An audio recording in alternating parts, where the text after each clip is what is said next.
60 Minutes Overtime. We want to make sure that we hit the right tone and that we're sensitive when we're telling our audience and showing our audience the truth of what's happening on the ground here. My name is Maria Gavrilovich. I'm a producer at 60 Minutes, and this week I produced a story called Life and Death. We, like the rest of the country, were stunned by the sheer number of deaths that we were seeing in New York City over the past couple of weeks.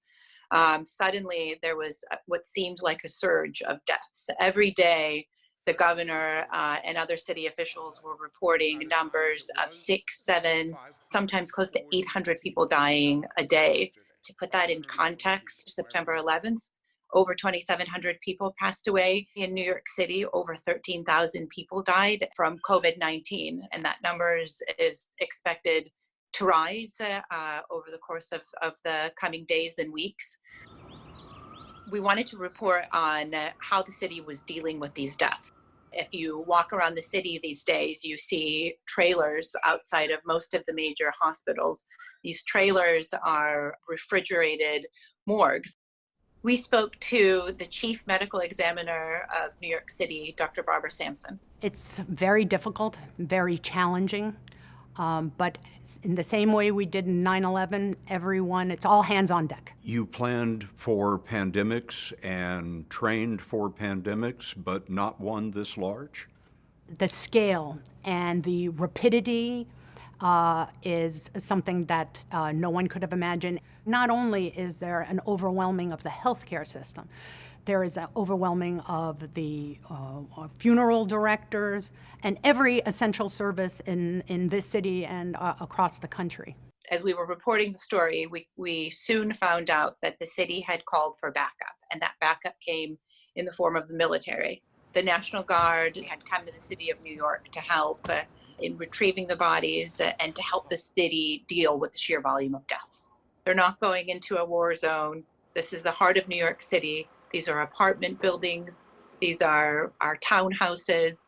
How many bodies are you recovering in a typical day? So on a standard day, I collect between 30 and 40 on average. That's with my team of 25 people. What are some of the challenges in removing bodies from residences in a city like this? Non-working elevators.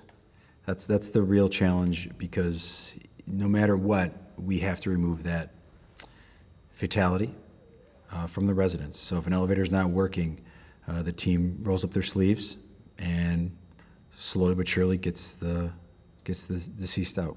We spoke to Lieutenant Sean Lavin, who is from the Air National Guard, and he leads a team here in New York City that works with the Office of the Medical Examiner. He told us a really poignant story about the first time that he went into a New York City home. You have been in some of these homes yourself. What memories are going to remain with you forever?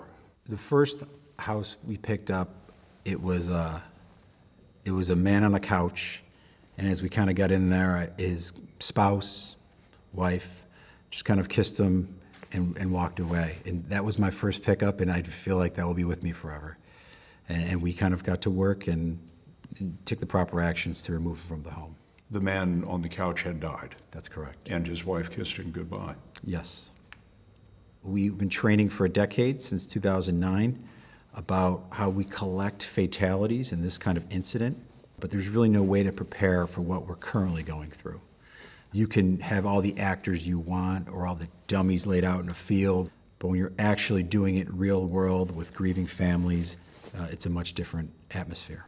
Just because these are people who have had training in these sorts of things, they were stunned and really emotional when talking about really specific instances of what they had seen in the field and on the front lines of the pandemic. We know that this is happening all around the country, in cities and in towns everywhere. People are passing away at homes. People are passing away at nursing homes. Another thing that's been surprising about the story is that there hasn't been more focus on the people who have passed away. I mean, in a way, it feels like it's taboo to talk about death.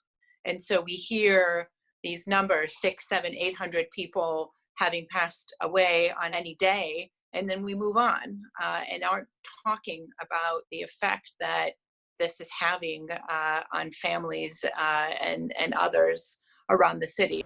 I understand the rush to want to go back to normal, but what's happening now is not normal.